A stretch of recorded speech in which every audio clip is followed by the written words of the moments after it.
Is life a bit busy? Would you like to just get away from it all for a few months?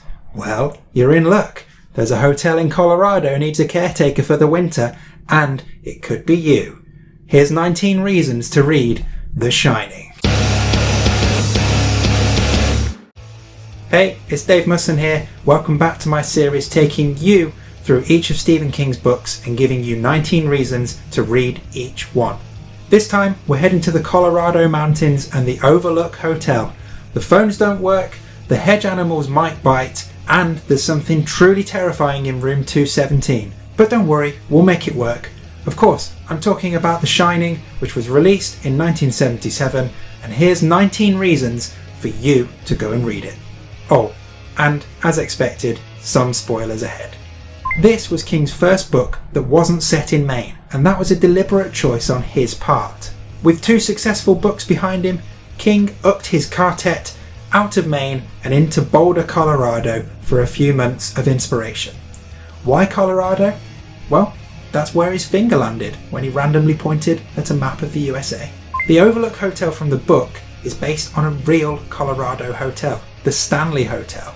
So King and his wife and general hero Tabitha stayed here the last night before the hotel shut for the winter, and they were the only guests. They ate dinner alone, they stayed in room 217, which was supposedly haunted, and King had nightmares of his young son, Joe Hill, the now author Joe Hill of course, being chased terrifyingly through the corridors by a vicious hose. Safe to say, it got under King's skin, and by the time they checked out in the morning, he had the bones of the book ready and waiting to go. King completed his first draft of The Shining in just 4 months, averaging 3,000 words a day. What a machine. Let's get on to the book itself, shall we? This is an absolute King classic. If it were an album, it would be his Master of Puppets, his Reign in Blood. You've absolutely got to read it. It is a terrifying masterpiece, and it's probably only surpassed in popular culture by the Stanley Kubrick movie adaptation of it. Ah yes, the movie adaptation. We've really got to mention it, because famously, King didn't like it. And it's weird, right? You've got arguably the greatest horror movie ever, and quite possibly the greatest horror novel ever, but the two don't see eye to eye. In fact, King hated it so much, he insisted on making his own mini-series for US TV in the middle of the 90s, which he wrote and worked on with Mick Garris. The series is actually a lot better than people were led on, despite the fact that Danny is played by this annoying little shit called Cortland Mead, which I can only assume is an old Viking name meaning, "Oh my god, you are so annoying, why won't this hotel kill you?" Now, essentially the first line of the book is Jack Torrance thinking that someone is an officious little prick. That's great, right? As a random aside, I once bought this, which is actually an Italian version of The Shining. I didn't know at the time, I just liked the cover, but it does mean I can tell you what the Italian for officious little prick is. Bear with me. Piccolo, stronzo, intrigante. Okay, back to why King hated the movie, or more specifically, what's in the book that didn't make the movie. First of all, Jack Torrance actually has an arc. In the movie, he is crazy from the get-go, whereas in the book, he becomes a tragic hero, constantly fighting his demons, ultimately succumbing to them, but not before saving his family. And then there's Wendy Torrance. In the movie, we just got the gibbering, shrieking wreck from Shelley Duvall, thanks to Stanley Kubrick's treatment of her, but in the book, she is a goddess. Now, it's no surprise that Jack Torrance was an alcoholic in this book. At the time, King himself was drinking a lot. And that moment in the book where Jack breaks Danny's arm, that was King projecting his worst fears that his drinking might lead to him hurting his own family one day.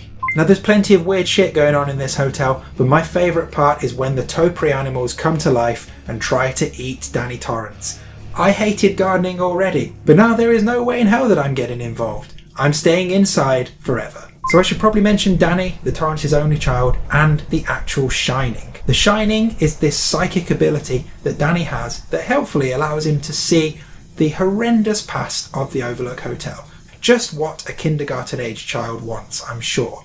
But it does also mean he can communicate non-verbally with the dude who told him about The Shining, one Dick Halloran. Dick Halloran is the chef at the Overlook, and unlike in the movie, he is able to save Wendy and Danny. He is great, and we see him again a few years later when he pops up in It.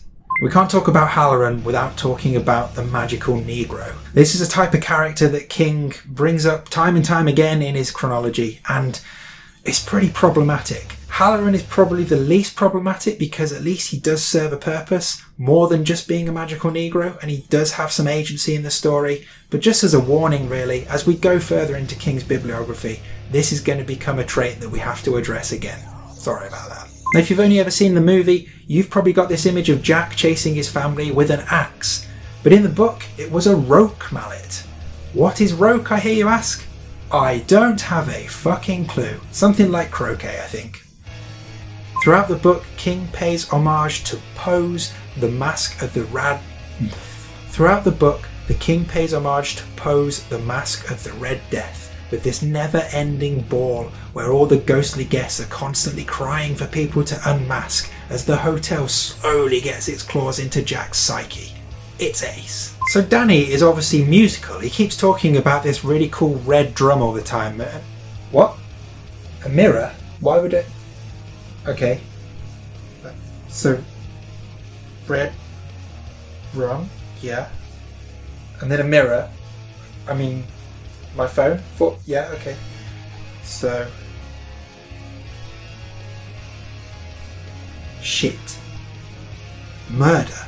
Now, in King's original draft of the book, everyone was going to die. Danny was going to be overtaken by the hotel, and Wendy was going to be bludgeoned to death by her husband. But on reflection, King thought it was too much, and he rewrote it. What a softie.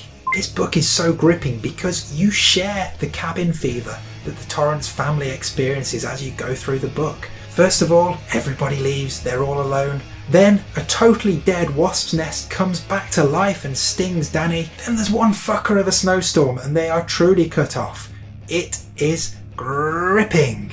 Sorry, it sounded like Tony the Tiger there. That was weird. The scenes in room 217 are some of the most frightening things that King has ever written. In fact, he scared himself shitless writing them. He was terrified to go back and review them during his rewrite. Finally, contrary to my fuck up in the last video, it was this book that got King pegged as the horror guy, to which he replied, jog on. It was also his first hardback bestseller, which firmly established Stephen King as the king of horror. There you have it, 19 reasons to read The Shining by Stephen King. Let me know what you think in the comments, subscribe, and hit me up on Instagram as well. Don't forget to come and join my quiz on a Sunday. Oh, and while you're doing other things, check out my band Chapter 19. Our song Stephen, which is all about Stephen King, has been playing in the background throughout this video. Join me next time for Rage, which, I'm not going to lie, is going to be very, very difficult. Bye bye.